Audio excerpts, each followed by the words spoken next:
And so with that, I'd like to welcome everyone to this month's meeting for the Commission on Disability Issues. I would like to first just start with the roll call. So Denise, if you don't mind calling on individuals, and then all we're going to do is say our name and say where we're zooming in from, preferably Ann Arbor or Washtenaw County, or what city you're in. Thank you. Commissioner Foster, Commissioner Hawkins, Chair Damon. Yes, hi. I'm Zach Damon. I'm the chairman of the Commission on Disability Issues, and I'm zooming in from Ann Arbor. Commissioner Solomon. Matthew Solomon, Ann Arbor, Michigan, USA. Thank you. Commissioner Mozak. Yes, Kathleen Mozak calling in from Ann Arbor, Michigan, Washtenaw County. Commissioner Hall is absent today. Commissioner Keeler. This is Commissioner Larry Keeler, and I'm calling from my recliner on West Side Ann Arbor. Alex Gossage, Commissioner, calling in from Ann Arbor. Thank you. Commissioner Button. I'm Commissioner Kinsey Button calling in from Ypsilanti, Michigan. Commissioner Alan Pipkins, not here yet, and Councilmember Nelson. Councilmember Nelson, I am calling in from the city of Ann Arbor. Awesome. Thank you, everyone. Oh, go ahead, Larry. I didn't say nothing. Okay, no problem. But thank you all for taking the time today. Next on our agenda is the approval of today's agenda. All of you on the commission should have received a copy of this document for review. So if there are any corrections, edits at this time that you think should be added to the agenda, I'd like to open that up to comment at this time. However, if not, is there a motion to approve today's agenda? I'll move to approve it. Okay, Larry moves to approve. Is there a second? Okay, Kathleen seconds. So if you could, folks, just within the screen here, if you are in favor, if you could just raise your hand on the commission and say aye. Aye. Aye. All right. Aye. Thank you very much, folks. Today's agenda is approved. All right, moving forward, we have the special presentation portion of our meeting. Wanted to double check. Oh, here we go. We have an amazing guest for us today, and I really appreciate his time and joining us virtually this afternoon. I would like to welcome the Democratic floor leader, Representative Yusuf Rabi, to the floor. So Rep. Rabi, he's going to be speaking on the complete reform of the no-fault auto law. I encourage all of us to listen intently as to why this is important. And just as one more point of information, down in the agenda, we've also put a copy of that for your review. But Rep. Rabi, welcome, and thank you for joining us. Well, thank you so much for having me here. This is awesome. Really appreciate the opportunity to address all of you about this important issue. And so, I can go for, just a little while here and then open it up for questions. I'd be happy to take any of those if that's appropriate. But I guess briefly what I wanted to talk about today is, obviously, I think a lot of you already know. First of all, thank you for all the work that you do, for the city of Ann Arbor and for all of our constituents, here in this community. Obviously the work that you're doing is very important and ties in directly to this issue around, auto no fault and, the changes that have taken place. So just a brief history that I wanted to discuss with all of you around no fault. So as you know, Michigan had for a long time, actually over 40 years, we had the best, coverage in the nation for auto accident survivors.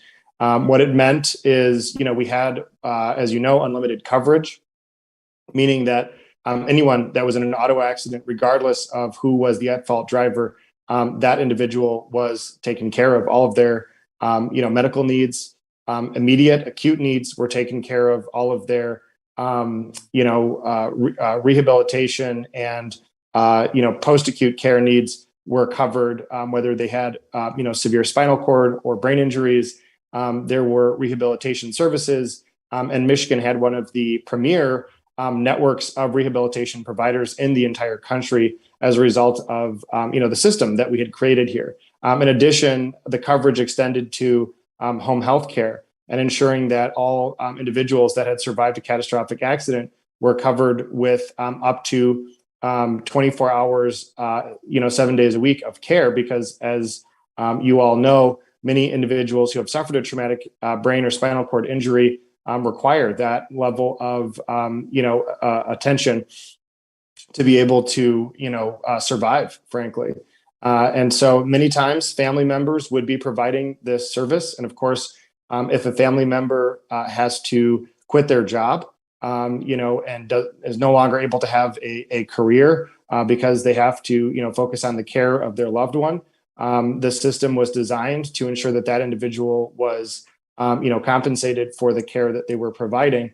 Additionally, the system provided for lost wages for the individual that was catastrophically injured, and provided for a variety of, benefits around upgrading homes to ensure that the homes of the individuals who were catastrophically injured could be retrofitted to ensure that they had things like wheelchair ramps or accessible bathrooms and showers.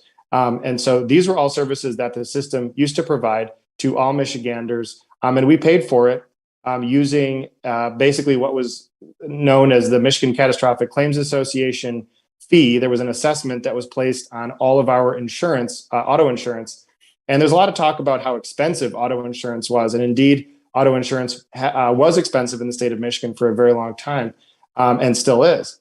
But what we paid for all of that was $200 per year per driver. So when you hear people talk about, they have a $10,000, a year premium for their auto insurance, again, put that in perspective.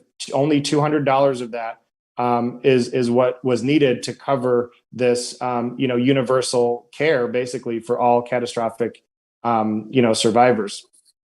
That's pretty substantial. The mechanics of how that worked, just so that you're all aware, is the first $550,000 of care was covered by the auto insurance provider using the personal injury protection premium section of your auto insurance. So if you look at your auto insurance bill, there's a number of different subsections. There's collision coverage, there's liability coverage, et cetera. The personal injury protection coverage that you paid for, that line item was covering the first $550,000 of care. Everything above and beyond that first $550,000 of care was covered by the Catastrophic Claims Association, funded that $200 per year that I was just talking about. So in 2019, there was an effort by, frankly, the governor and the mayor of Detroit, Mike Duggan, and the insurance industry to change the way that the auto insurance system in the state of Michigan worked. And a few of the changes that were made, focused around some of the talking points that were used for a long time by the auto insurance industry to talk about some of the flaws that did exist in the old system. Some of the flaws that existed included the fact that insurance rates were very high, and so for a lot of Michiganders, and so that was an important issue with the old system. But that was largely the result of the fact that the insurance industry was able to set rates without any type of oversight by the state. And so they could set rates at their will, and they could be exorbitant, and there was no real checks and balances on what the insurance industry could charge people. In addition, another issue that we as Democrats in the House have long talked about that existed with the old legislation is that it permitted essentially the use of non-driving factors, which is essentially rate setting that involves using, it's self-explanatory, non-driving factors. So they would use things like your zip code, your gender, all these different factors could apply to setting how much you pay in your auto insurance. And the argument that the auto insurance industry always made is that, they have some science that proves that, women are different types of drivers than men, and that people that live in certain zip codes are different, that there's more liability for them to cover. All of those arguments to me have been completely asinine, and I do not buy into that argument. So when the reform came forward in 2019, it was predicated on lowering rates and ending redlining. Now, the reforms that were achieved in 2019 were not reforms. They were a complete decimation of our best in the nation auto insurance system that covered everybody and provided that universal coverage. And in exchange, we were told we were getting lower rates. But if you read the bill, as I did, in the moments before it passed, because we really didn't have much time to actually review the legislation, it is very clear that the bill does not actually reduce rates. It says very explicitly that the rate reduction, first of all, only applies to the personal injury protection portion of your premium, meaning your whole auto insurance bill does not necessarily need to go down. They could increase your collision coverage premium and decrease your PIP coverage, by a little bit. And as long as they fulfilled their reduction of the PIP coverage, that would check the box in the law. Also, the law was explicit that it said the rate reductions were on average across the state, meaning that some residents in the city of Detroit and other places that were paying high premiums could still and are still seeing exorbitant rates, even though the average reduction across the state may be achieved by the insurance industry. There were also plenty of off-ramps for the insurance industry. If it was not feasible for them to reduce rates, that was an off-ramp. So the bill was designed with plenty of loopholes for the auto insurance industry. And what we have seen is not a rate reduction, but actually we are expecting to see double-digit rate increases this year. The redlining issue is also another factor that they said was going to be solved. Again, those of us that read the bill saw in pure black and white ink that it was not going to be solved, that they still, in fact, permitted numerous non-driving factor rating factors, including they did specifically eliminate zip codes, because that's something that we talked a lot about. That was an injustice. They did specifically eliminate zip codes, but right underneath that, they said you can't use zip codes, but you can use any other territorial rating factor, meaning that they can still set your rates based on the city you live in, your state rep district, your state senate district, your census tract. They just can't use specifically zip codes, but they can use any other type of territorial rating factor. So long story short, we gave up our best in the nation care in exchange for nothing. Basically, we got empty promises, no reduction in rates, no end to redlining. There was no benefits to this bill. So when the hallmark portion of the legislation, and frankly, the most devastating components of it. First of all, again, those of us that read it were talking about this at the time that it passed in 2019. One of the things that the bill did, another talking point that the insurance industry had been using, is part of the reason that they said rates were so high is because there were providers that were abusing the system, that were charging too much to the state or to the MCCA for care. And so their solution, which was completely stupid. I mean, I know this is a public meeting, but there's no other way to say it. It was probably the most ridiculous approach to legislating that I've ever seen. Is they said that they did basically create caps on how much a provider could be reimbursed. If you're a hospital and you're billing for a service that has a billable code under Medicare, then you can charge basically, I think it's like, depending on the type of hospital that you are, it's like 125, 150, 200% of Medicare if it's a billable code. If it's not a billable code, meaning all the post-acute care providers, the brain injury and spinal cord injury rehabilitation centers, any post-acute care basically, those under the law said those are all reduced by 45% based on what the company was charging in January of 2019. So if you take a step back and think about it, what I was saying at the time and what ended up turning out to be true, if you're a bad actor and you're charging, say $5,000 for a $500 service, and then there's a good actor that's charging $500 for a $500 service and you cut everybody across the board 45%, the bad actors are the ones that are going to be able to stay in business because they're still making, $2,500 on a $500 service. But the good actors that have been charging, a fair amount the whole time basically got screwed by the system. And so we have seen now this wave, now that that has taken effect, this wave of closures of post-acute care providers. We've had over 100 close, and those that they're providing care to have, obviously been left without any options because the other providers are not taking on new clients. Many people have had to go to the ER. Some people have had to turn to, family members. And of course, some we have seen have been severely injured, worsening outcomes for them, and some have even died. And so this has been a catastrophic failure of the system. Additionally, coverage for those that are providing attendant care has been dramatically reduced. Again, we used to have 24 hours of care that was reimbursable. The new system caps it at 56 hours a week, meaning that 56 hours of care is reimbursable and the rest is not. So it is extremely difficult for an individual who's catastrophically injured to be able to survive with essentially no care for the remaining, dozens of hours in the week that there's no coverage for. In addition, the insurance companies have now been emboldened to essentially not reimburse individuals for covered care. So even things like like I was saying earlier, retrofitting homes with wheelchair ramps, and so on. That is now the insurance companies sometimes are sending back reimbursement that's 50%. Or 45 or 55% because they're saying that it's not a Medicare billable service, and so they're going to only reimburse 55%. And which is ridiculous. You can't build 55% of a wheelchair ramp. That doesn't make sense.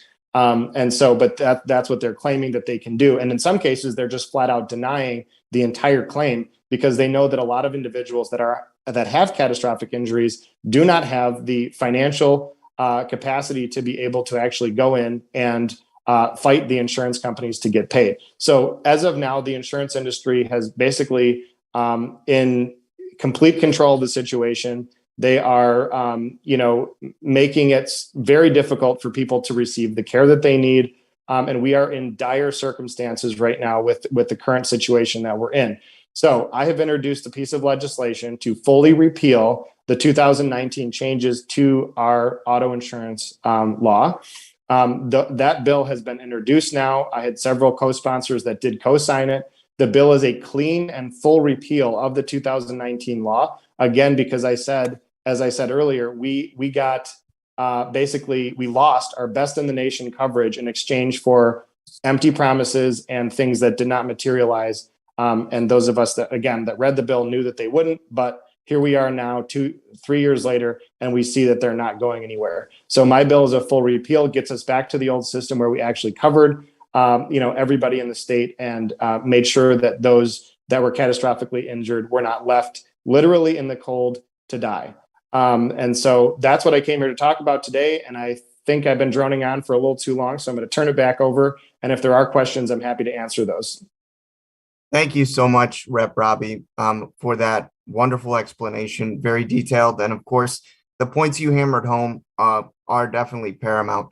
Folks, I know that there's probably a lot of questions, but I'd like to limit it, if you don't mind, just to 2 or 3. So if you do have one, please use the hand raising function and Denise will call on you. But I anticipate that if there are other questions that Rep. Robbie, we can reach out to you with those going forward. But folks, if you do have a question, please raise your hand in the program and Denise can call on you at this time.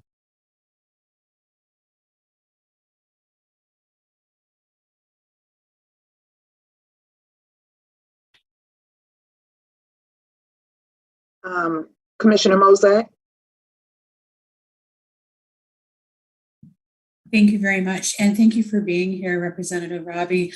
I am wondering, what can we do as individuals, as a commission, as the people who are listening to this right now on CTN? How can we help get behind this and really help support what's happening? And when is this going to be voted on? All great questions. Thank you. And so, yes, there's a lot that individuals can do to help, resolve this problem. Obviously, the solutions I think are very, present. There's also another series of bills that we introduced that would basically help either with my bill passing, if we were to repeal the full 2019 law, or even they would be helpful even if nothing changed with the 2019 law. Some of them include bills that I drafted that I actually handed to other members to introduce. One of the bills requires that the State Department of Insurance and Financial Services essentially approve all rates that are set that insurance companies charge and premiums. That is the single greatest and most effective factor that we've seen across the country in ensuring that there is control on what rates the insurance companies charge. And it's actually resulted in a reduction in rates in states that have implemented this. And so we believe this is one of the number one things that we need to implement in order to reduce rates in the state of Michigan. The other one is a bill to eliminate the redlining and non-driving factors that are being used. This bill package would say no territorial rating factors at all can be used. No protected classes under the Elliott-Larsen Civil Rights Act can be used. And so that solves, a lot of the gender issue and, many other factors as well. So we've introduced a bunch of bills to try to, solve a lot of those problems. There's a lot of legislation that we've introduced as well to address the 45% reduction. It's even been many of it bipartisan. There has been Republican and Democratic support for this. The problem, basically, bottom line problem is Speaker of the House, leadership in both chambers has essentially refused to allow any of this legislation to move forward. So what can people do? I think that the first thing is we need folks to contact, their legislators. Obviously, if I'm your legislator, I'm already, very tuned in on this issue.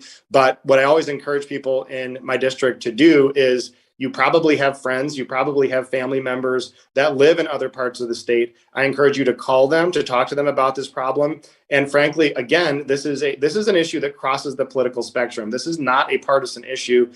You can call a Republican or a Democratic friend, colleague, a relative of yours and have this conversation, help them understand how this is impacting people, and encourage them to contact their legislators. We basically need to create a situation where nobody can ignore this problem any longer. And I do want to give a shout out. There has been many activists that have been both catastrophic injury survivors as well as their family members that have showed up at the Capitol building to raise their voices, to talk to legislators. If you're interested in being part of that, I would encourage you to do that. I think showing up to the Capitol is a great and effective way of doing it. Basically, every single legislative session day, we have people in the lobby that are there talking to legislators. If you want to be part of that effort, I'd say just show up on a session day in the lobby, and there will be opportunities. There will be people there already talking to their legislators. So there's a lot of ways to get involved. The other one is I know that there's some conversation, and I'd love to talk more with all of you about the possibility of doing local resolutions around this. I know that this is something that, Zach, that you've been working on quite a bit, along with Councilwoman Nelson and, others to try to get this moving forward. I know the county also has an effort underway. If we can build that momentum, at local units of government, I think it helps to, amplify that conversation quite a bit. And thank you, Kathleen, for the question.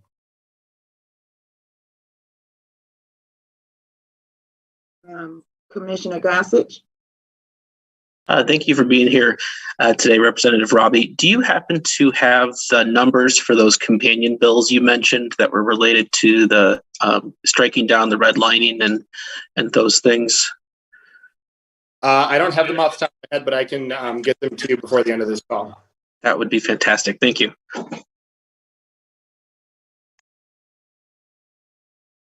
Wonderful. Any other questions we have for Rep. Robbie at this time, folks? I think this is really, really great, wonderful work that Rep. Robbie that you're doing, but also thank you for your kind words in terms of, what our commission is attempting to do in terms of, our position and doing our best to be a voice on this issue as well. Absolutely. Well, I just appreciate all the work that you're doing, and I'll give you the bill numbers right now. I just pulled them up. So there's the one on forcing diffs to, forcing the insurance companies to get their rates approved by diffs. That's House Bill 6000. So easy to remember, House Bill 6000. That's a Representative Hood out of Grand Rapids has introduced that bill.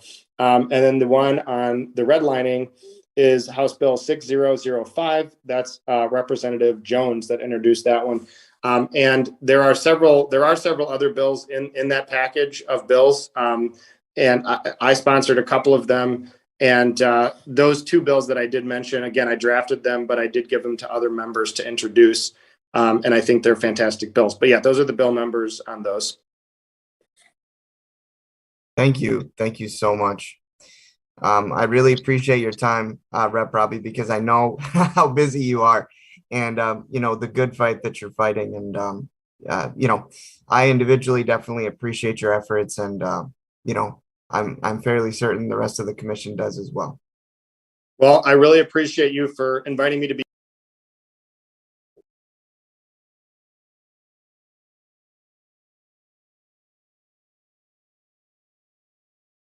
You're on mute. Sweet. Zoom, right? Yeah. So no, I was just saying, really appreciate you for having me here today, and want to thank all of the commissioners for being engaged on this issue. We need everybody at the table, as part of this discussion and part of this, movement. So really, really appreciate all of you for doing this. Absolutely. Thank you. All right. Great presentation, and thank you so much again for Rep. Robbie's time. Next on our agenda,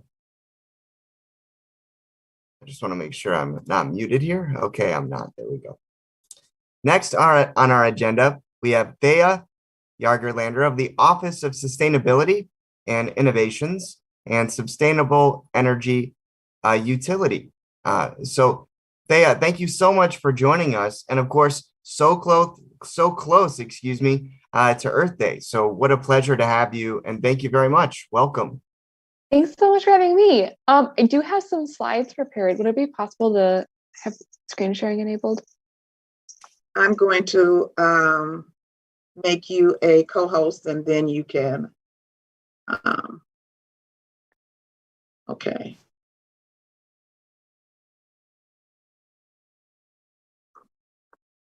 Is that good? There we go. Awesome. Okay. Cool. Can you see that okay? Yes. Okay, great. Again, thank you so much for having me here today. My name's Thea Yeagerlener. I'm an energy analyst with the City of Ann Arbor's Office of Sustainability and Innovation. And hopefully pretty briefly today, I want to provide an overview of what the sustainable energy utility is and how it would operate in Ann Arbor, and some next steps to learn more and provide feedback. As some background, Ann Arbor has an ambitious goal of achieving zero climate pollution by 2030. To understand how to achieve that goal, it's important to look into where that climate pollution is coming from. Locally, 40% of our community-wide climate pollution, otherwise known as greenhouse gas emissions, comes from building electricity usage. And then nearly 2/3 of our emissions come from electricity plus natural gas that's used to heat and cool our buildings.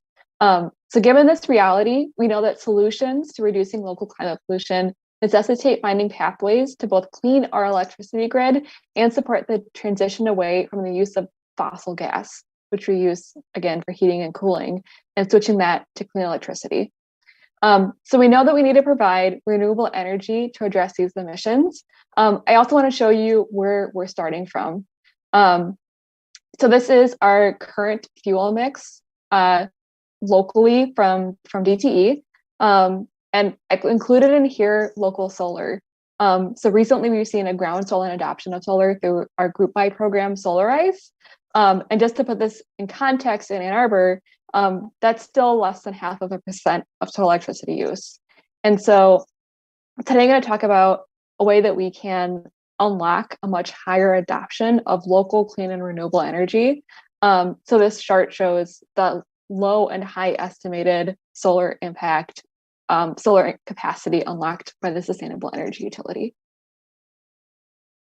So as we look for ways to improve the reliability and the fuel mix of our energy supply, it's important to understand the energy landscape in Michigan. Ann Arbor has what is known as a pre-Foot Act franchise, which means that DT has the right into perpetuity to provide power to the city. However, Foot Act franchises are not exclusive, and so the Michigan Constitution protects the right of cities and villages to create their own municipal utility. This can be done either via a taking or what we call like a condemnation and then a buyout of the incumbent utility and their infrastructure, or via the creation of a supplemental utility. To date, every community that has started their own municipal electric utility within Michigan, with the last being Zealand, which was done in 1902, they did so by starting a utility from scratch when service was not already widespread. And you can kind of imagine why standing up a full set of poles and wires to directly compete with the incumbent utility is an expensive proposition, as is buying out their infrastructure through condemnation, which means that you acquire that infrastructure, which is often in pretty poor condition. So what if instead we created a complementary community-owned energy utility that provides electricity from local solar and battery storage systems installed on homes and businesses in our community? What if that community-owned utility provided 100% clean, reliable, locally built, and affordable electricity built right here in our community? This utility would give residents a choice for where they procure their energy, and a choice we don't have today. And this parallel utility would not duplicate their traditional grid with all of its vulnerabilities, but it would focus on generating clean, reliable, and affordable power now. So that's what the city of Ann Arbor is looking to do via the creation of a sustainable energy utility. We abbreviate it as SEU. I'll try to stay it out because I know it's not a term that most people are familiar with, but I'll do my best. So as envisioned, a sustainable energy utility would focus first on generating local clean energy. That's energy that would feed directly into our homes, businesses, places of worship, and community centers. This clean energy would be paired with storage to help improve energy reliability and offered in conjunction with deep energy waste reduction programs to help our residents lower their energy costs and usage, all while improving comfort. The concept of a sustainable energy utility is grounded in choice, providing Ann Arborites another way to procure a large portion of their energy, one that is coming from clean, local, reliable, and resilient sources. The sustainable energy utility would enable a lot more people to get the benefit of solar by directly paying for installation on residential and business roofs, carports, and via ground-mounted systems. So residents wouldn't be an owner of that solar system. The public or the sustainable energy utility would. Residents would subscribe to purchase their energy at a rate that is based on costs and the sustainable energy utility's operation needs from the system on their or even their neighbor's roof. If all of the residents' power needs are met, the excess generation from that solar system on the property flows into a battery system. This means that residents could still have power if the big traditional grid goes down. This is something that's already possible today. Additionally, the sustainable energy utility would not be limited by current utility restrictions that constrain solar system sizes and the amount of solar allowed on the grid, which is like the current 1% cap on solar. Instead, the sustainable energy utility would seek to maximize solar installations, leveraging all viable sunny roof space. Over time, individual solar systems would be connected through a series of microgrids, not DTE's grid. The sustainable energy utility could also offer a series of robust energy waste reduction programs, helping people lower energy demand and improve their comfort in their homes. These services will be available to anyone that participates in the SEU, kind of like at current energy waste reduction offerings that are available through an incumbent utility. However, we could offer a slew of additional opt-in services that individuals can use to improve comfort, reduce bills, and save energy. These additional offerings can be financed through on-bill finance. Through on-bill financing, the SEU is able to pay the upfront costs of improvements, such as energy efficiency or electrification upgrades, or switching from fossil fuel to electricity, and residents pay back the costs through their utility bills. This allows the cost of the improvements to stay with the home as opposed to the resident, and it helps reduce the initial upfront costs needed to make the improvements.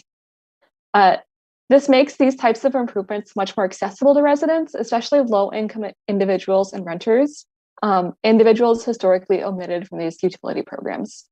The sustainable energy utility would also provide support for beneficial electrification, ensuring that we have safer, more comfortable, and cleaner homes and businesses, and eventually offer community solar programs so that individuals without viable solar access can still reap the benefits of clean energy. I know there was a lot to digest, so let me iterate the core of a sustainable energy utility. An SEU is a community-owned utility that focuses on generating local, clean, and reliable energy and doing that fast. It's about leveraging existing technologies and practices, such as solar and storage, to reduce emissions quickly while improving reliability. It's about ensuring that all Ann Arborites have access to solutions to improve comfort, reduce bills, and reap the benefits of the clean energy economy. The SEU, as I mentioned before, is about generating locally owned, reliable, clean, and affordable energy. Because we generate locally, we don't need a large and vulnerable distribution network. This also means we don't have to worry about buying a lot of poles and wires or about extreme weather events knocking the SEU supplied power out. Instead, we can focus on generating clean, reliable, local energy fast and reducing climate pollution rapidly. To close out, I just want to share a handful of examples of how the sustainable energy utility could work. This isn't like an all-inclusive list, but some examples for how some of these concepts I've discussed could work in practice. So starting with an example of a homeowner or a business owner who has good solar potential, but doesn't have the capital or ability to install solar on their roof. In this case, the individual would subscribe or enroll in the sustainable energy utility as a supplemental utility to DTE. The SEU would work with that homeowner to conduct a needs assessment, identifying potential energy waste reduction and electrification opportunities. Selected opportunities would be implemented, and the homeowner would have the option of financing those through the SEU's on-bill finance program. The SEU would strive to create a financing package where the electric bill is the same or ideally less than what they're currently paying. Once those are paid off, the resident reaps the full benefits of those improvements. Concurrent with the above, the SEU installs solar on their roof. The resident pays their energy bill as they always have, paying per kilowatt hour of usage generated from the on-site solar system. Any additional power they draw from DTE is paid directly to DTE. In this way, the resident has two bills: the SEU bill for the energy used from the on-site solar system, and one for DTE to the power drawn from the grid.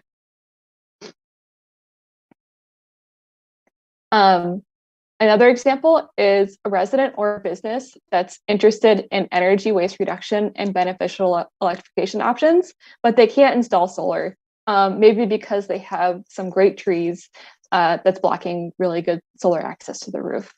In this case, the individual would receive an on-site assessment to identify energy waste reduction and beneficial electrification opportunities. They would then choose which options to move forward with and would have the option of financing them through the Sustainable Energy Utilities on-bill financing mechanism. The individual could register to join a micro or nano grid and share power with residents that have better solar potential once enough of those neighbors sign up for the SEU. This individual would also still receive two energy bills, one for the portion of the improvements financed through the SEU and one for the energy they pulled from DTE.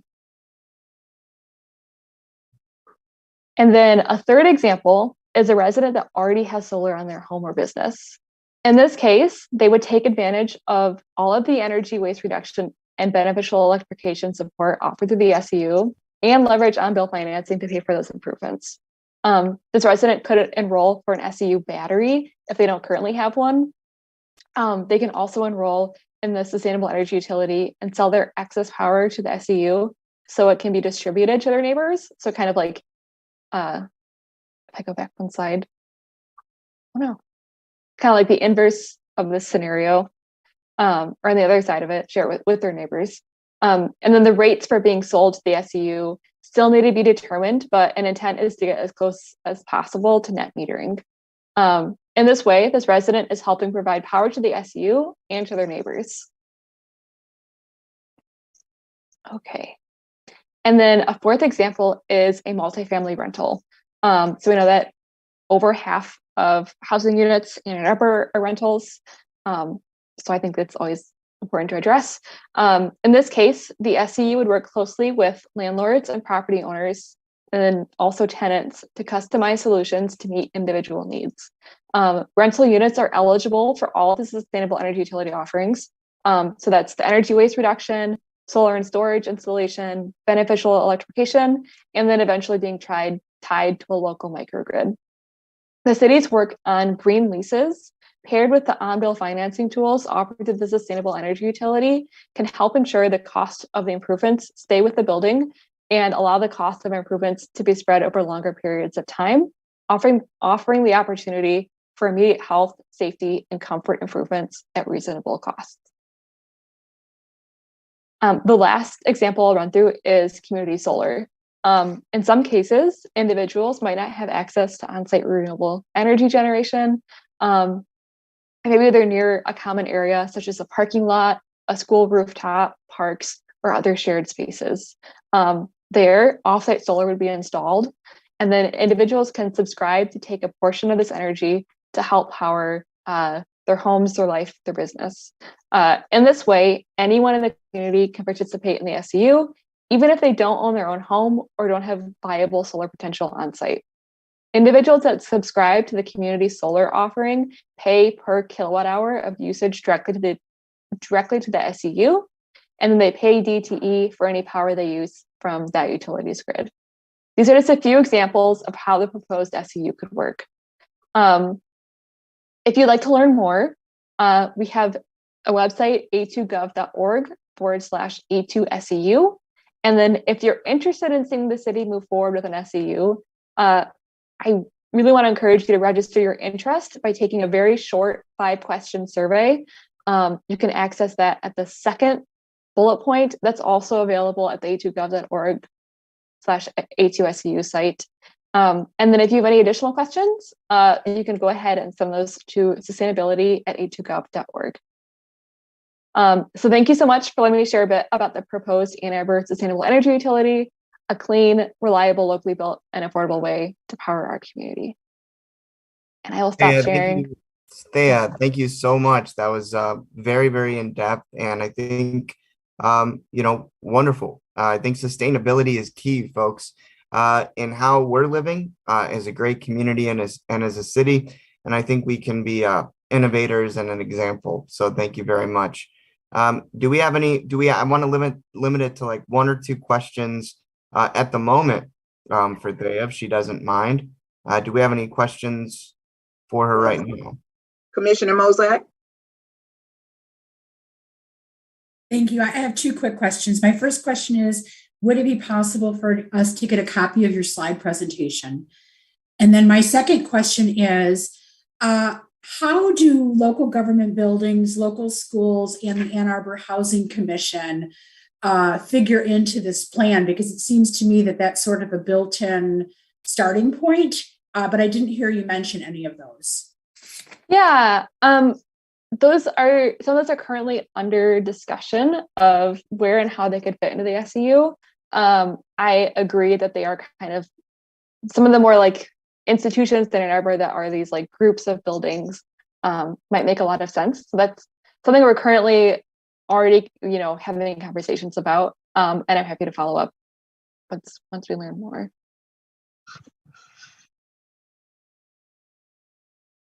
Awesome. Any other questions? I see we got a hand raised. Okay. Commissioner Solomon? Hi, thanks for that very detailed presentation. My question is just sort of like where things stand with this initiative. Obviously, it's going to require a great deal of capital. It's going to require a lot of community support. Where does it stand? It seems kind of in an exploratory phase, or how would you describe it? Yeah. So we had an initial report that's pretty technical that came out, I think last year. I apologize. I have like COVID timing is messed up a little bit. I think that came out last year. So that's available online if you want to read the more technical report. And then from City Council's direction, we're now pursuing a more specifically technical analysis, both of an SEU and a technical municipality, or a traditional municipal utility through an options analysis. And in parallel to that, we're currently registering public interest. So we're trying to take the gauge on how Ann Arbor feels about this. That's why we're really encouraging folks to go to that website and take that very brief survey. So yes to both of what we're currently working on. Wonderful. Any other questions for they at this time? I have one quick one. So what kind of responses there have you like gotten so far from the community, other developers, and then other businesses around the community? Have they seen the benefits of this and how it can help not only the environment, but it can help in terms of just being sustainable in how we live and how we operate? Yeah, we've definitely seen some interest. So like, I am excited to see how things move forward if they do with the Ann Arbor Public Schools and interest there. I think there is interest in one that a big proponent of this is having improved reliability and resilience. One, people really feel the pain, like in last August when we had this 4-day long power outage and all of our food ended up from the fridge into the trash and whatnot.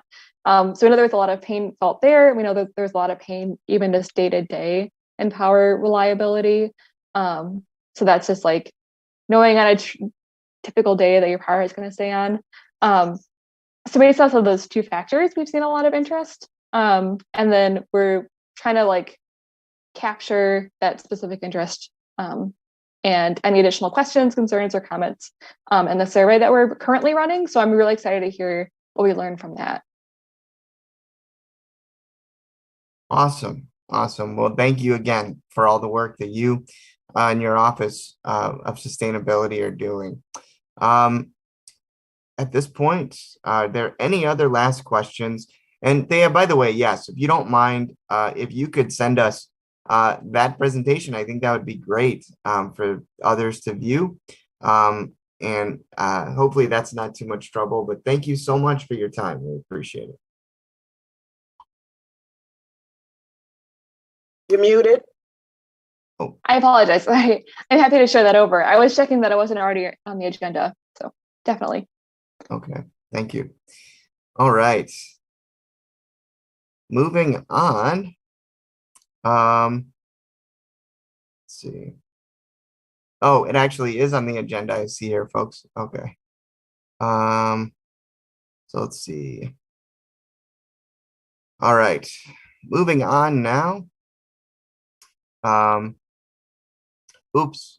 Looks like this got moved down a little bit out of order, folks. But I'll do this just before recruiting activity because I want to make sure that we get our presentations finished. But next we have a presentation from the Washtenaw Library for the Blind and Physically Disabled and Miss Katie Monkevich. So Katie, welcome. Hi everybody. Good to see you and good to be here as usual. I have a couple of upcoming events to share with you all. We have an event coming up on regenerative agriculture. What is it? How can it save the planet? And how are local farmers putting it into practice? That'll be April 22nd from 6:30 to 8 p.m. That's a Friday at the Westgate branch.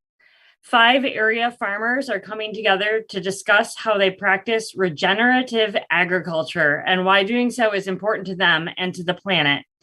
Panelists will represent Old City Acres from Belleville, Baseline Farm from Dexter, the Community Farm of Ann Arbor, and the Green Things Farm Collective from Ann Arbor. Then we have an author talk and demonstration for the book Chance Encounters with David Zinn. It's very exciting. That will be on Saturday, April 23rd from 2 to 3 p.m. at the Downtown Library outside under the tent on the corner of Library Lane and 5th Avenue. We are going to have renowned Ann Arbor sidewalk chalk artist David Zinn. He's back with his new book. Come join us, watch David's demonstration, then create your own chalk art with your family. Nicola's books will be on site with copies of David's new book, Chance Encounters, Temporary Street Art. He will hang out afterwards and he'll be signing books at the event as well. Then we have a film screening coming up for the film Who Killed Vincent Chin? That's on Tuesday, May 3rd from 6 to 7:30 p.m. at the Downtown Library. On a hot summer night in Detroit, Ronald Ebens, an auto worker, killed a young Chinese-American engineer with a baseball bat. Although he confessed, he never spent a day in jail. This gripping Academy Award-nominated film relentlessly probes the implications of murder in the streets of Detroit for the families of those involved and for the American justice system. And then finally, for our events, I want you all to save the date for Visions 2022. It's going to be, that's our technology fair for people who are visually and physically disabled. And that is going to be on Wednesday, June 8th at the Downtown Library. And I'm going to have some more details to share with y'all at next month's meeting. So I'll give you all some full announcements then, but this is just a little sneak peek for that. Let's see, I think in the interest of time today, I'm going to skip mentioning some specific materials today, but I just want to remind you that Washtenaw Library for the Blind and Print Disabled patrons can order digital cartridges and receive any sort of help from us by calling 734-327-4224, or you can always email us at wlbpd@aadl.org.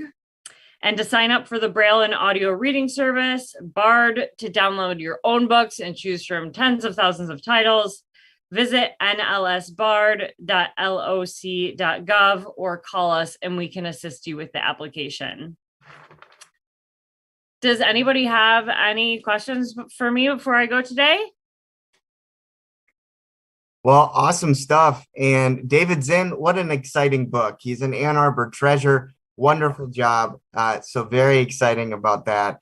And as always, folks, if you've never visited the Ann Arbor Library for the Blind and Physically Disabled, please get a chance. It's quite an awesome place. I have a lot of great memories there and definitely love frequenting the library. So thank you so much, Katie, for you and all the library do. You're welcome. Thanks, Zach, and thanks everybody for having me. Bye. All right. Awesome. Next up, I'd like to skip up if you don't mind, because I'd like to just do, if you guys don't mind, I'd like to do the approval of the meeting minutes from April. I'm sorry, not April, but March. So if you could just take a gander at those folks, or if there are any questions or edits for the meeting minutes at this time. Oh, I'm sorry, Kathleen, you had your hand raised. Go ahead. Oh, I was just going to say I have 2 edits. So whenever you're ready. Oh, okay. So if there are any edits or corrections at this time for the meeting minutes, please feel free to speak up now and let us know. So Kathleen, go ahead.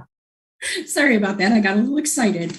I just have 2 edits. At the beginning of the meeting correction, it says Larry Wheeler, and I believe it should be Keeler. And then the other one is under the council report for Council for Disability Concerns. It says the commission met. It should be the council met because it's not a commission. That's all I have. Thank you. No, those are important points. We want to get Larry's name correct. And of course, yes, You are a council, and that's very important. So thank Thank you. you. I'll make those changes. Absolutely. Thank you, folks. Any other edits for the meeting minutes of last month? Okay. I would move to approve the minutes with the added corrections, the corrections added. All right. Larry moves to approve the minutes. Is there a second? All right. I Kathy? second. Okay. Rachel seconds. Really quick, folks, if you don't mind, all in favor, if you could just raise your right hand and unmute and say aye. Aye. Aye. Wonderful. Aye. Thank you guys so much. The meeting minutes from last month are approved. Wonderful. So we did get that out of the way. And now a great presentations yet again. Very excited, and thank you both for your patience. But I'd like to introduce from the Ann Arbor Center for Independent Living, Joyce Blair. So Joyce, thank you for joining us and thank you for your patience. How are you? Thank you. Very well, thanks. Good evening, everyone. The Ann Arbor Center for Independent Living is in the middle of a wonderful film festival where we are watching films and discussing disability rights, the history of, and the present situation of disability rights in the United States. The film festival is entitled the Nothing About Us Without Us Festival, and it will culminate with a film called Bottom Dollars. So today was the second day of the film festival. There's still time to register for the culmination tomorrow. Those films will take place in the morning and in the evening. And we discussed the historical roots of disability and opportunities for change, equality, inclusion, and further opportunities in employment. So one of the issues that we're discussing is the sub-minimum wage for people with disabilities in Michigan, and we're trying to address that. So come on out and join us. All of the events that I'm going to discuss are available on our website, the registration and links to more information at www.annarborcil.org. So the last films, let's see if I can find the name of them.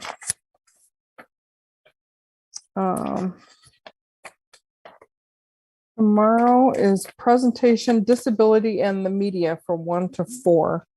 And that promises to be a really great time. We have a virtual movie club at the Center for Independent Living on the week of April 28th. There is not a movie this week, but Paddington is going to be the movie for the virtual movie club. And registration is through Anna at aacil.org. We also have a virtual art class that the art class is in a relaxed online social environment. They rotate through different media and use new materials and techniques in a guided manner. There's a facilitator that is just wonderful. No previous experience is necessary, and it's a great social outlet for people. No special equipment or supplies are needed, and those classes take place on both Tuesdays and Thursdays. And so see our website for further information. Trivia Tuesdays, get silly, get goofy, most of all, put on your thinking cap. That's Tuesdays, 1:30 to 2:30 p.m. And every Tuesday we get together to play trivia. Whether you like easy questions or the tough ones, join us for some Tuesday fun. We talk about ideas, solutions, and problem solving for whatever disability-related challenges you might be having. And you participate on Zoom or by telephone. Be Active at Home Spirit Club, Inclusive Fitness. Are you looking to stay active at home and connect with others? Our fitness club welcomes all abilities with 3 different adaptations of exercises, all on one screen. Participants are welcome to do the workout as presented or modify it as they are comfortable. That happens Mondays and Wednesdays from 4 to 5 p.m. And then there's a spinal cord injury virtual meetup that will happen next on May the 3rd, 12 to 1:30 p.m., facilitated by Tom Holtland. He can be emailed at tom at aacil.org. Members of the community are invited to join us for the Disability Community Action Lab, a political advocacy organization and group that talks about current issues that we want to advocate for with our legislators. Let's see. The U of M Adaptive Sports and Fitness has a program that is open to all community members on a drop-in basis at no cost. Masks and COVID vaccination are required of all participants, and you must register 3 days in advance. The information and link is on our website. Thursdays 8 to 10 p.m., Monday through Thursday 7:30 to 9:30 p.m. is track and field. That first one, I'm sorry, was wheelchair tennis. And then wheelchair basketball is 6:30 to 8:30 on Wednesdays, and Saturdays 1:30 to 3:30 p.m. At various locations at the university. So see our website for more information. And danceability on Zoom. We have danceability can be high energy or slow and gentle. So come as you are and co-create a dance in a diverse community. The class is for people with and without disabilities, with and without formal dance training. Cost is $0 to $200, depending on your ability to pay. These classes are every other Wednesday, virtually 5:30 to 7 p.m. through June the 22nd. The registration link is on the Ann Arbor Center for Independent Living's website. In Livingston County, there are some social events with special ministries, and those are listed on our website, and they're sort of numerous, so I don't think I'm going to list all of them. The University of Michigan is conducting a research study about the use of manual wheelchairs. The researchers are seeking both wheelchair users and non-wheelchair users to participate. You must be age 50 plus to participate, and participants will receive $40 plus $10 for parking. The contact information is on our website, but the phone number is 734-764-9965. If you receive Medicaid, home and community-based services, the Department of Human Services would like to, Health and Human Services in Michigan would like to speak to you and is seeking your feedback. For more information on that study, please see our website, because I don't see an email address here. Your input is needed for slurred speech technology. Students at the University of Michigan are seeking input from individuals with slurred speech as they develop technology to provide independence for individuals on the standard speech spectrum. Participants are entered into a drawing for a $100 gift card. That can be access is through mayoros at umich.edu, and that's spelled MAYAROS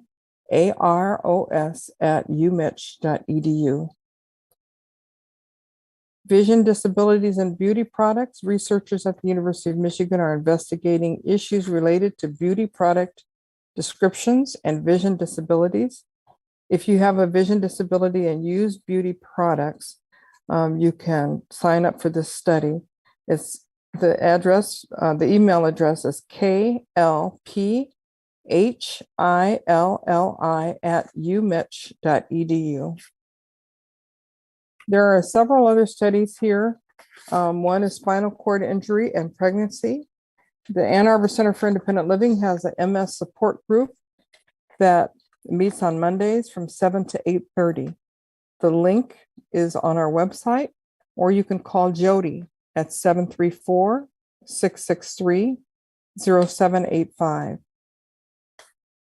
There is a movie watching club organized by James, who is a consumer. Get together and go to the movie theater and watch action and superhero movies. After the movie, they go to a nearby restaurant. And this is open to anyone that is 18 plus who loves movies. It's once per month on Saturdays. You can visit the group website or contact James by contacting the Ann Arbor CIL website.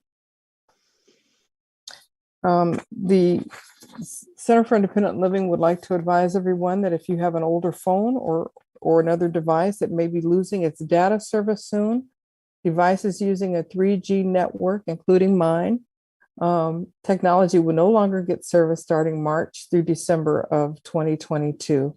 This includes older phones, medical alert devices, tablets, smartwatches, home security systems, and more.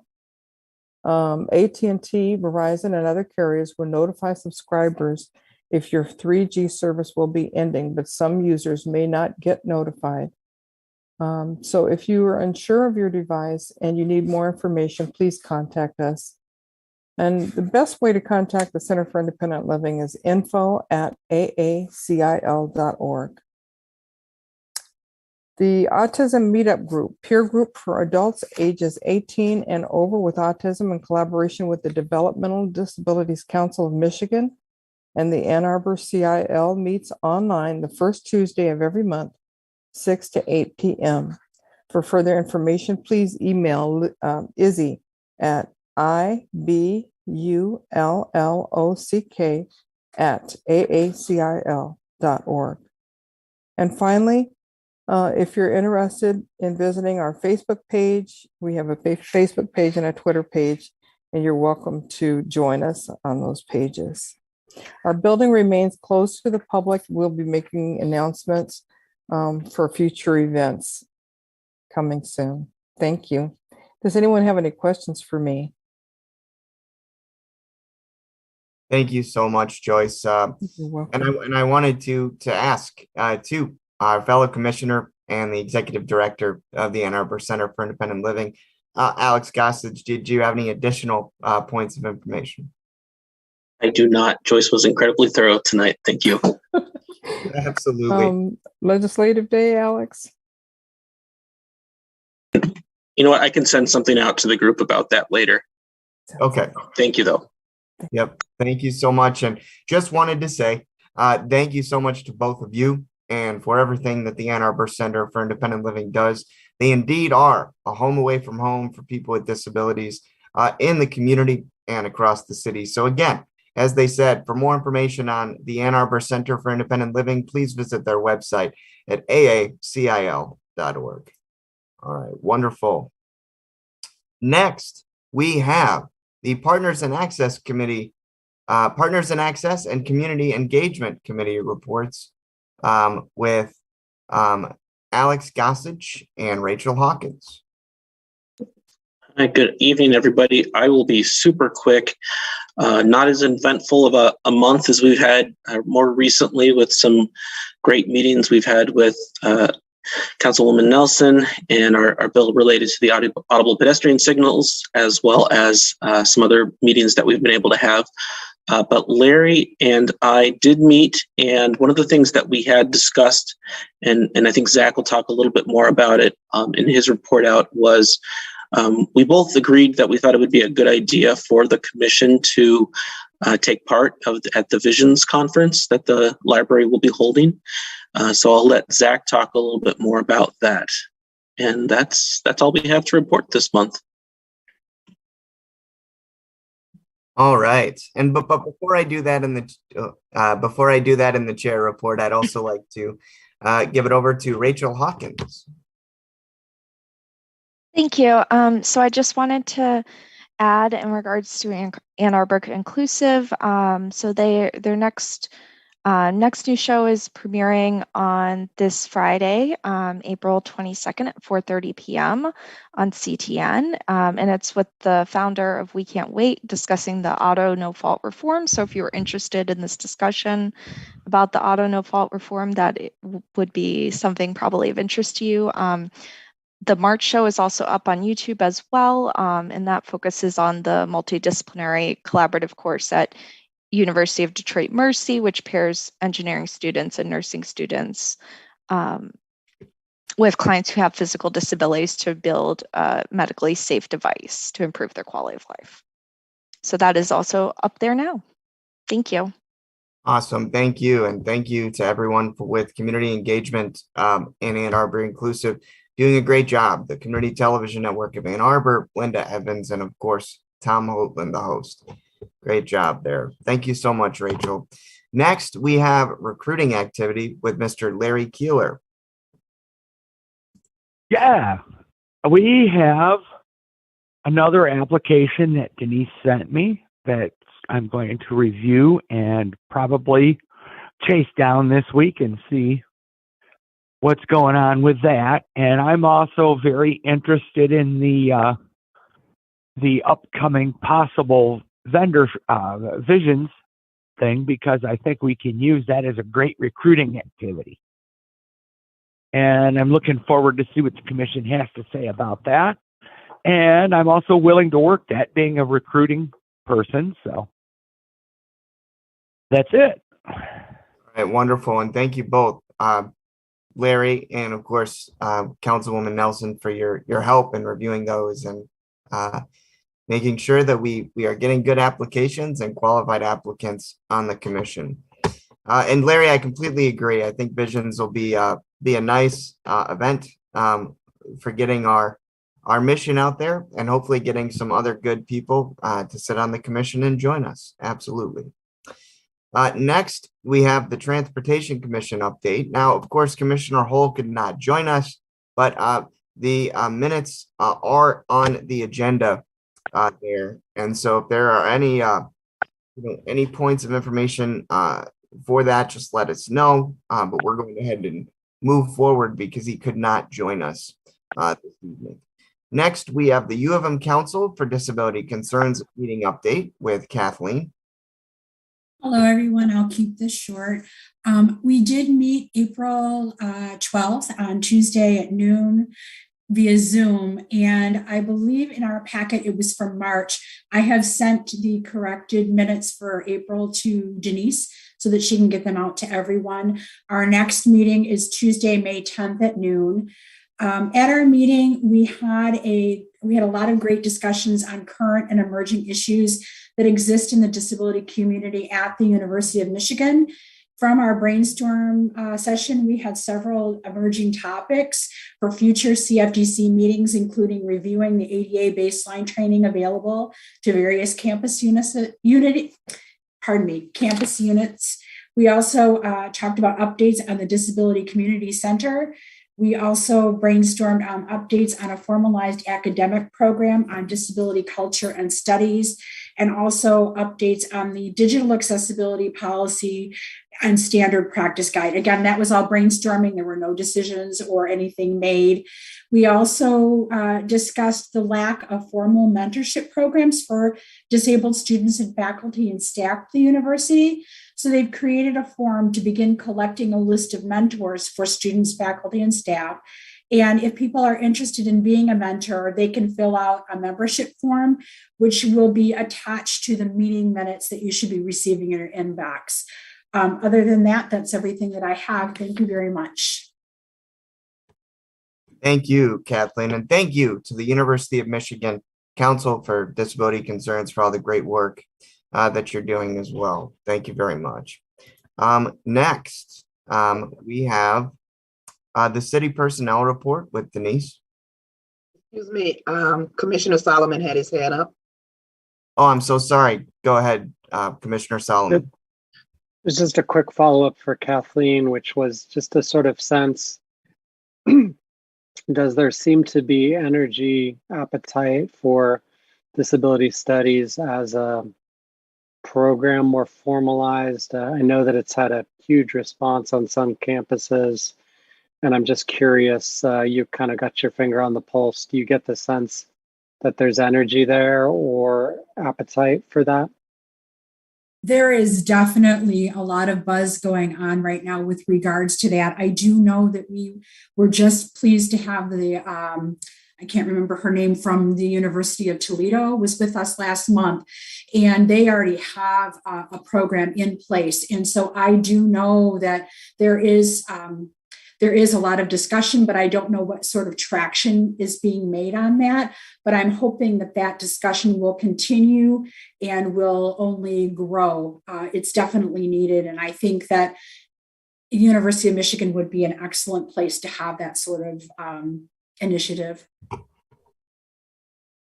Thanks for that report, and please keep us posted. That's really interesting news.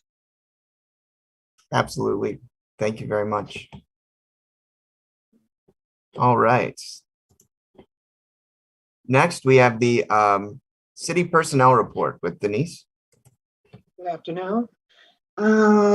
Welcoming city personnel is Samantha Capuzzi, 15th District Court Bailiff, Maria Phelps, Customer Service Administrative Assistant, Stacy Fountain, Building and Rental Service Development, Derek Hutton Kinsey, Building and Rental Services, Development Services Inspector, John Migaro, Engineer, Civil Engineering, Kyle Pettibone, Public Works Engineer, Joseph Rupp, Engineer Transportation Technician.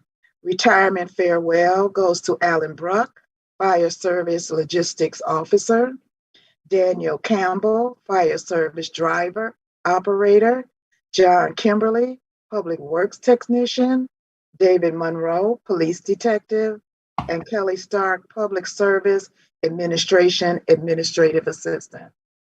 And that's it. All right. Thank you so much, Denise. You're welcome. And folks, I'm going to keep this brief because I know we're running long today. But as far as the chair report, the biggest thing I wanted to report today was, again, about our offer to have a table and some representation at Visions 2020 at the Ann Arbor District Library. Again, that'll be June 8th. And of course, I'm working with our vice chairman, Mr. Keeler, as well as Katie Monkevich, to just find out kind of what we need at that particular table. And of course, I just wanted to gauge from all of you, what you think should be at that table. Because I know we have, in the past, we have some disability resource cards that could possibly be printed, but I don't know if we actually have like flyers about our commission and what we do and our mission and things like that. So maybe those could be developed before June 8th. But what also some other feedback all of you as commissioners might have in terms of what would be beneficial and most effective in terms of having at our table to be able to promote, but also communicate to the community what our mission is and the work that we're doing. I plan on being there. I know Vice Chairman Keeler did say that he did as well, but I just wanted to report on that we got an offer to have a table there, and I think that's tremendous. So leading up to June 8th, I'm hoping that we can, kind of figure out the items that we would like, and then also figure out how we can get those specific materials printed and made so that those materials can be present at the table that we have. The library will offer to help us set up the table as well. And so they've been very accommodating about that. Larry, you had your hand raised. Yeah, that was part of my question, is to get flyers. Who would pay for the flyers, or how would we get them printed? And the second question is, and maybe this is for Katie or the WISD, it might be good to get maybe 20 copies or so of a Braille flyer. Since this is Visions and it's a lot of the technology is geared toward visually impaired people, probably have a few there. I don't know how many for the community, but it would be nice to maybe have 20 Braille copies, or at least to think about it. Okay. So we want a Braille flyer as well as regular flyers for the commission. Absolutely. I agree. That would be nice. Yeah, I think so. Okay. And then I do have a draft somewhere in my email of those disability resource cards with those as well. I think those would be helpful to the community to have on the table as well. But I would like to encourage all of you that if you have some ideas and or options of what else we could have on the table, please feel free to reach out to myself and or Denise. And then I'd love to discuss, with you, Larry, and the commission, also, how we can get those particular materials paid for and sort of the processes and going forward with that and kind of who would be best to approach about that. So So we vote under this on new business. So should we vote on whether we want to be part of it under new business or? Yeah, that's a good question. Yeah, I think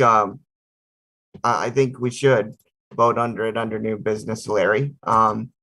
So, I mean, I guess the question is there anyone opposed to being a part of this, first of all? And then, if you are, I'd like to hear your brief thoughts. But, if we are in favor of being a part of Visions and having a table on June 8th at the Ann Arbor District Library, is there a sort of a motion to approve that? I'll move to approve that we be part of it. Okay. All in favor of being a part of the Visions event on June 8th and having a table, if you don't mind just unmuting and raising your hand and say aye. Aye. Aye. Aye. Commissioner Solomon has his hand up. Solomon, rather. Yes, thank you, Commissioner Solomon. Just to say aye. That's all that was, to say aye. And Commissioner Button, you had your hand up. Is that a vote or? Okay, she's responding. Okay. Okay, that's all right. Well, thank you all. I appreciate that, and I think that I'll do my best to make sure that we have everything that we need there. And Larry, I look forward to seeing you there as well. And I'll be there. Absolutely. So I think that's going to be very fun. A good day. Awesome. Well, I'll be in touch with all of you guys as sort of the planning phases are going on, just so everybody can be like in the loop. I'm not trying to overload your inboxes, but just want to keep everyone informed. Rachel, you had your hand raised. Yes, I just had a question. Had they said what were the hours going to be for this? What so I know in case it's a Wednesday, so I'd be working, but if it's later in the evening, I could definitely come by as well. It's either 10 to 3 or 10 to 4. 10 to 3 or 10 to 4, something around that. I believe I'll have to look the flyer up exactly. Yeah, thanks, Larry. Yeah, I believe it's 10 to 4, but I will double check with you guys on that, and I will send all of you that information, just like the date and times, and of course the location, because we want to be able to see any of you that can make it. So absolutely. It is at the downtown library, 340 Fifth, South Fifth. Absolutely. Awesome. But that's really the biggest thing that I have for the chair report at this time. Moving on under old business. I mean, as you saw, I wanted to just again, reiterate how important it is that we had, Rep. Robbie on to describe, his legislation and what he was working for. And of course, I want to thank Councilwoman Nelson as well for making that paramount on our forefront of thought so that we could even know about that and what we were doing. And, I wanted to know from all of you, what's something that we could do to support him. I know he talked about, hey, draft a letter and send it to other members and other legislators, for where you are and different things. But, do you know, Councilwoman Nelson, is it more of a, could we just write a letter of support, supporting him? What's the best sort of next steps in terms of supporting Rep. Robbie in this as well? Well, now I have a question. I talked to Yusef earlier today and asked him about the resolution that was going to be passed at the county commission about this. And I asked him to share it with you, Zach. Was he able to?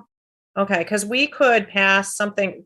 I mean, we almost did it at council before we understood this completely. We could at this body, I mean, we did before, right? Approve having this go to council. And now the timeline is better because the meeting isn't next week. The meeting is the following week. So I could easily get this on the next agenda that council would assert the same support as county commission would have. And I just heard earlier this afternoon that the county commission meeting is canceled tonight. So Andy Labar's resolution is actually not going to be on their agenda because their meeting isn't happening. This could go to council. We could vote and exercise our support, or express our support, like we tried to do before. So we could do that easily. I mean, and I want to, exercise the opinion of the full commission on this, but I would like to vote on this action today if we could. But Commissioner Keeler, you have your hand raised, so go ahead. Oh, my question was, did we vote on this already, or are we voting on this? Because if we're voting on this, So, yeah. Larry, what happened should. was we voted on it. We voted on a different version of it. Yeah. And now there's, and actually, Okay, so when we voted on it before, it was, in theory, we were expressing opposition to the sort of the bad effects of the 2019, was it 2019? Well, the amendments. And now there's a specific bill that Representative Robbie is forward. So now we can specifically support his bill because it exists. So that's the difference. It's the same idea, expressing the same idea. It's a little.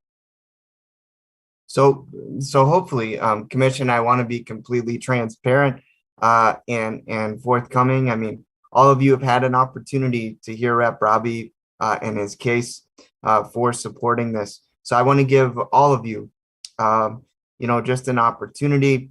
And then is there a motion to support this and bring it towards council?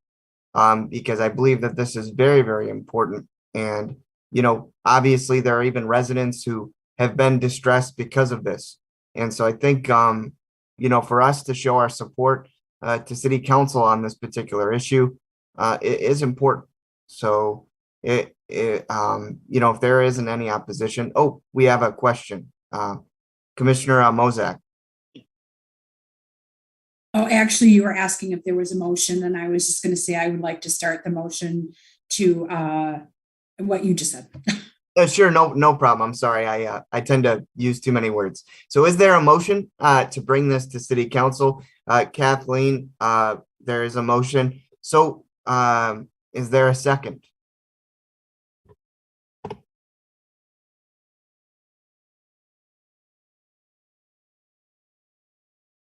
Okay, Alex Gossage, could you unmute and just say that you seconded? You were muted. That's okay.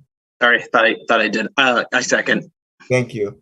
Okay, folks, if we are all good with this, because I just want to make sure that we're all in agreement, and that we are good on this. So all in favor, if you could just unmute, all in favor of bringing this to city council, please unmute, raise your hand and say aye. So aye. Aye. Aye. Aye.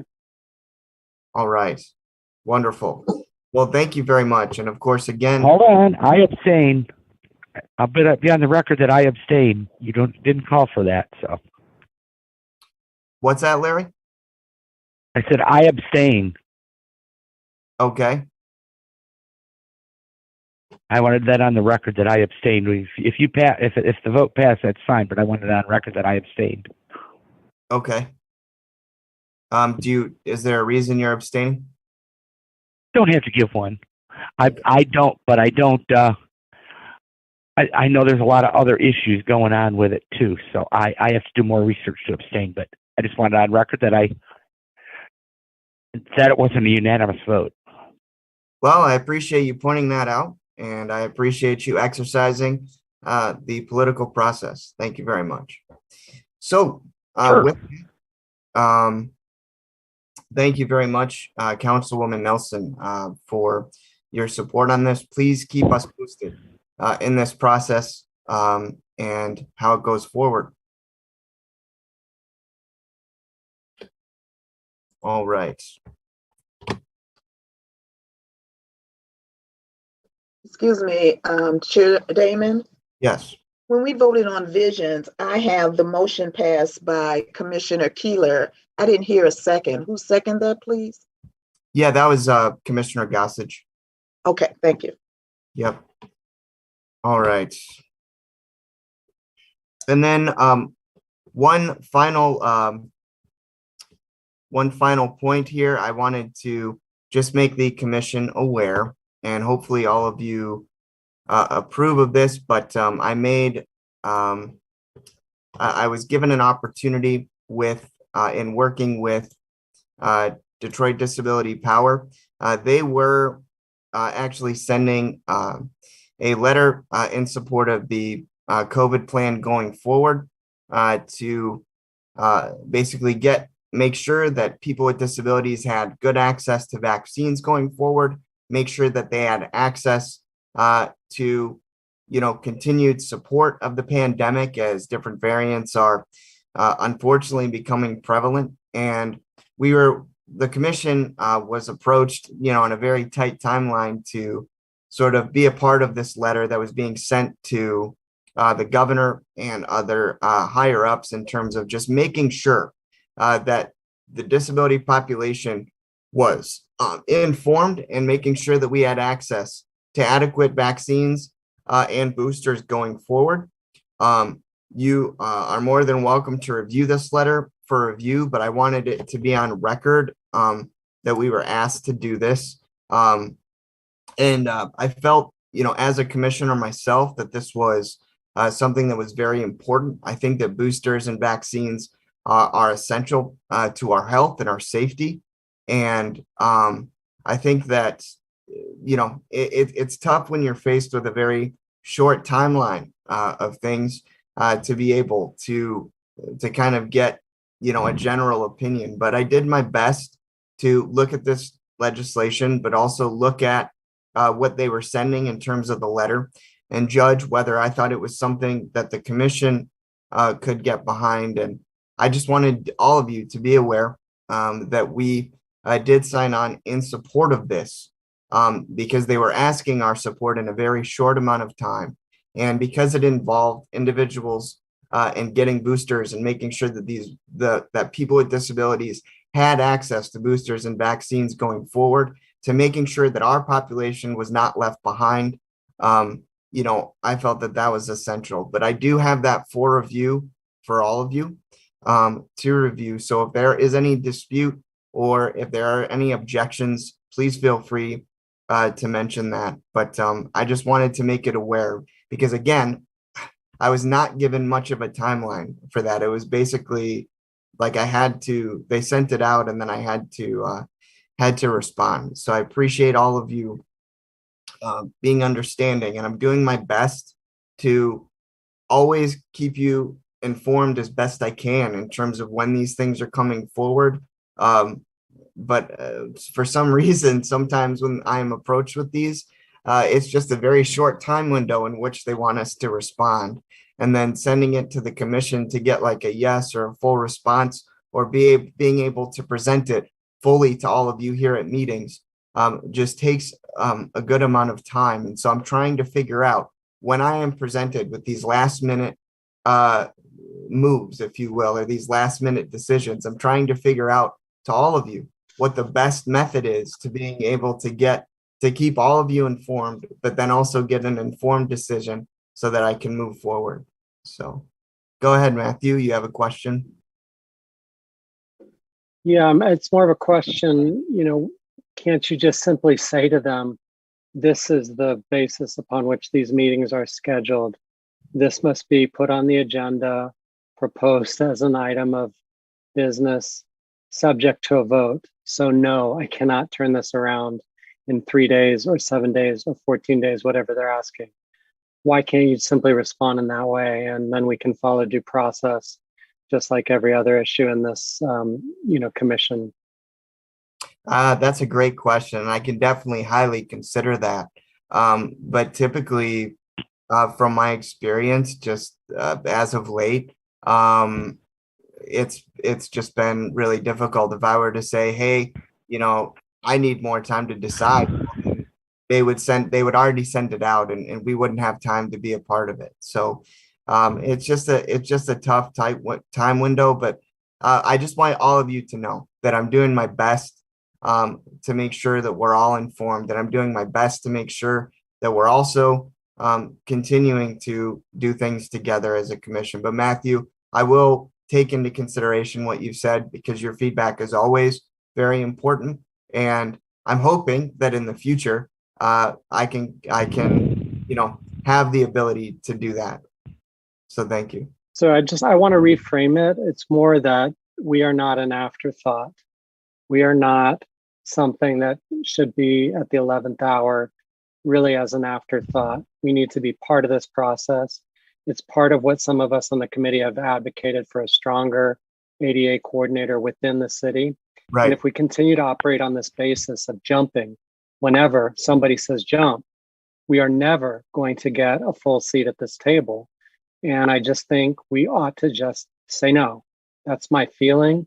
It's only one person, but I think this is part of a systematic disrespect that the commission is treated with, and it's not acceptable. And it's unfortunately part and parcel of, the afterthought, which is the disability community in Ann Arbor.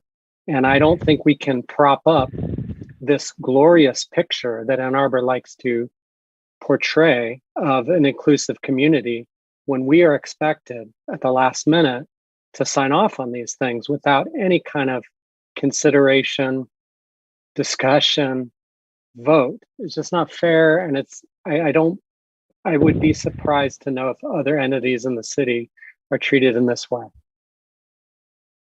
Well, you bring up a very fair point, Matthew, and thank you for that feedback. I can tell you that I will take it into consideration what you've had to say, because again, all the feedback that you give is valid. So I definitely appreciate that, and thank you. I will take that into consideration. I know we've got some hand raised, folks, but we are running tight on time. So if we can keep the comments just to a minimum on this point, that would be great.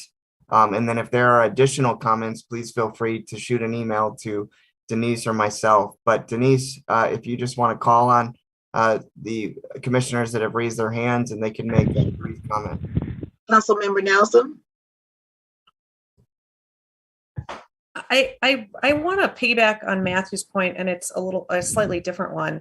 I was curious, and I'm interested in getting this answered in this meeting. I could have asked you after the meeting, I guess, Zach. I was curious how the SEU presentation got on our agenda, because it caught me by surprise in feeling like it was a little bit outside the scope of the topic of this commission. I'm most of my appointments in city council are unconventional ones. Like we would never have an SEU presentation at the Zoning Board of Appeals because we simply don't have presentations at the Zoning Board of Appeals. And there are a couple of other ones where that wouldn't happen. But I was just curious how that came about. I mean, are those presentations happening at all the boards and commissions, just all of them, or I was just curious. Well, so there's a couple things. I mean, I think I'm approached with, hey, do I think that this would be beneficial to the commission in terms of information or being informative, and do I think it's beneficial in terms of technology or assisted things, or just good to be in the know. But then also, yes, there are some presentations I think that are across the board. This particular one, I can't necessarily remember whether it was something that I was specifically approached with, but I think sustainability is important to everyone. And I think it's also important in the disability community as well, because we live and work, and, whether it's our technology that we use that's sustainable, or whether it's housing, it's just nice to be informed. So the question is, there's a little bit of both, but, I think with this, I thought that it was informative, just because it's nice to see what the city is doing in terms of, solar technology. And I think, just because we're the Commission on Disability Issues, it doesn't mean we don't want to be informed. So I hope that answers your question, but it's kind of a mixture of both.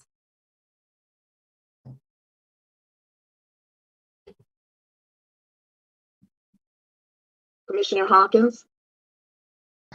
Hi, I just wanted to go back to some of Matthew's questions as well.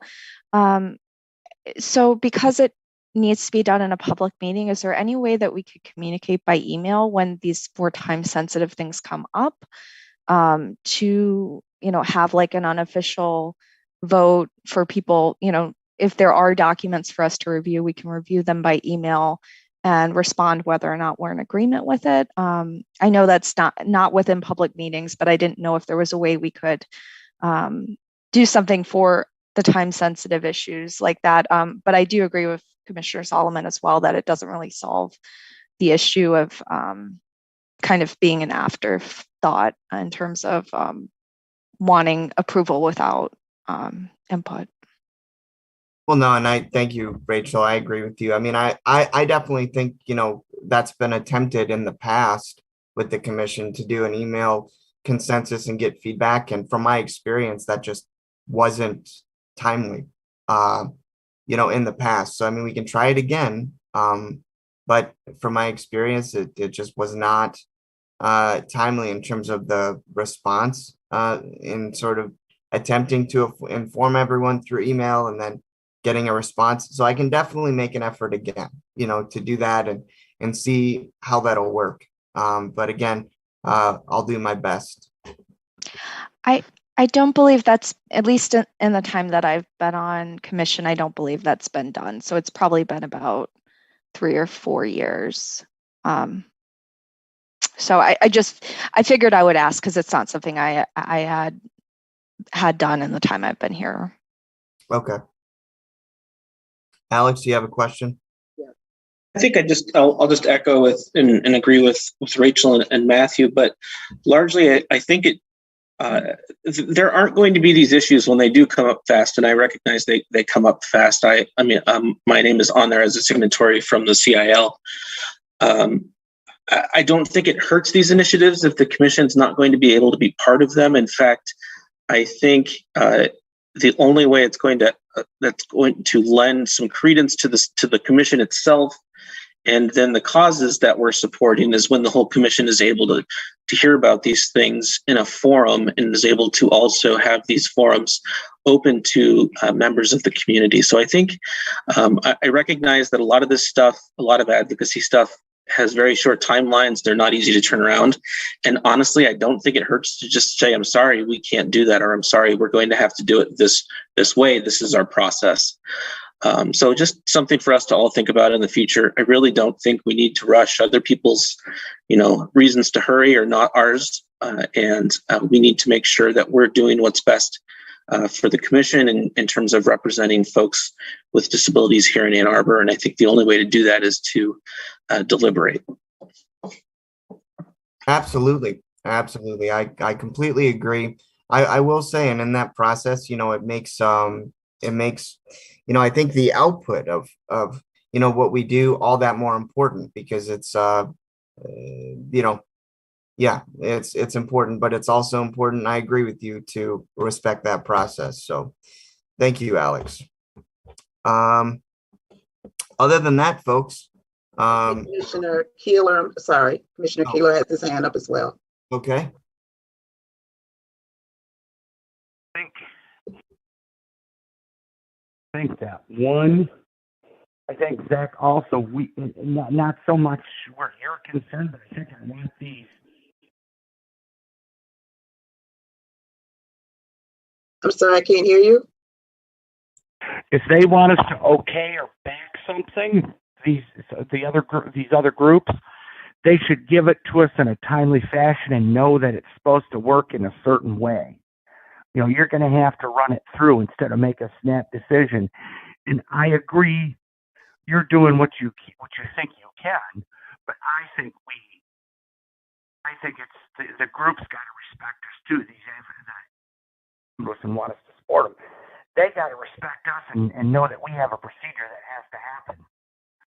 And second of all, I agree with Councilwoman Nelson. I couldn't figure out where our presentation from Thea connected with disability in a fashion that couldn't have been addressed or looked at in another meeting.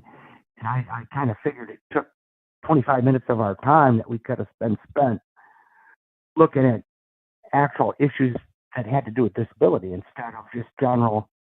We could have caught that on another meeting. Well, I'll keep that in mind as I'm approached with different presentations and people wanting to present to us in terms of keeping us informed.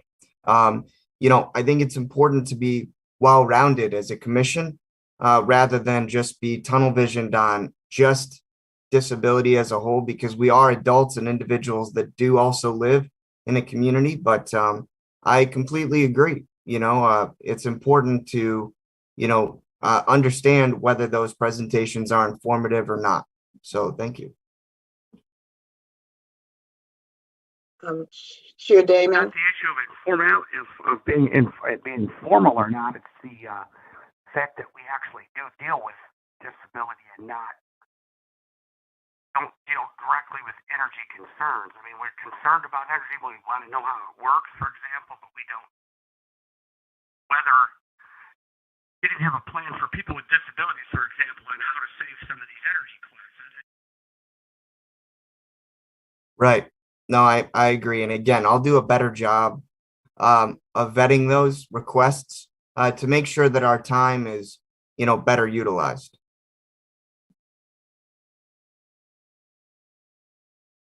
Chair Damon. Yes. I wanted to let Councilmember Nelson know that Missy Stoltz reached out to us and other commissions, all commissions, from the Office of Sustainability and Innovation, and asked could they make a presentation to the commissions in April or May. And I brought it to the chair and vice chair. Yep. Thank you. I appreciate that clarification. And just to reiterate, I don't have much of a window on this because my other appointments are not conventional like this one. Thank you. Sure. All right, folks. Well, I'm sorry. I know that there are others that have some comments, but unfortunately, folks, we're getting close on time as it is almost 6 o'clock here. And so if there are any additional, I guess, comments or issues, I encourage you guys to reach out to me through email or through my phone. I'm approachable, and, you guys can address any particular issues or comments that you would like. But at this time, I know that we're going far over our usual meeting time, so I think it's best that we do adjourn this evening. But hold on, Mr. Chair. Is Mr. Chair, I got another.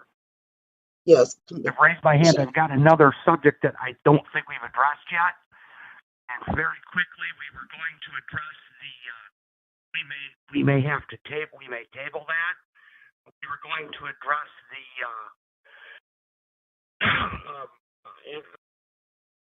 commissioner absences. We were going to the chronic commissioner absences and whatnot, and how to deal with that. And if we don't address it, my suggestion would be to look at bylaw sections 10 through 12. okay, Larry, I'm sorry, you broke up a little bit there. Oh yeah, that happens. We were going to talk about the commissioners, what to do about absent commissioners that had chronic absences. Oh, right. And how we were going to deal with that. And my suggestion was, if we're not going to do it today, I don't know, was it mentioned on the agenda? If it wasn't, we'll do it next time. But I would suggest that we go look at sections 10 through 12 of the bylaws.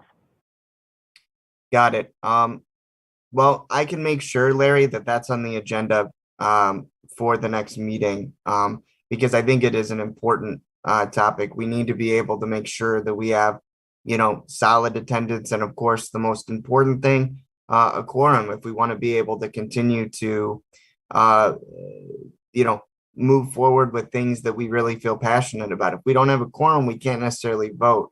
Ergo, not that it's always about that, folks, but it's important to have a quorum so that if we do have action items that we want completed and voted on as a full commission, that be the case. So I agree, attendance is important. And thank you, Larry. I'll make sure that we get that put on the agenda so that we can discuss that next month. The final thing that I wanted to address was just the December meeting. And Denise, do you mind talking a little bit more in depth about that? Sure, not at all. I just wanted to let the commission know that their meeting is on the 21st of December. And would they like to keep it that date, or would they like to move to another week, maybe the 14th, instead of so close to the holiday season?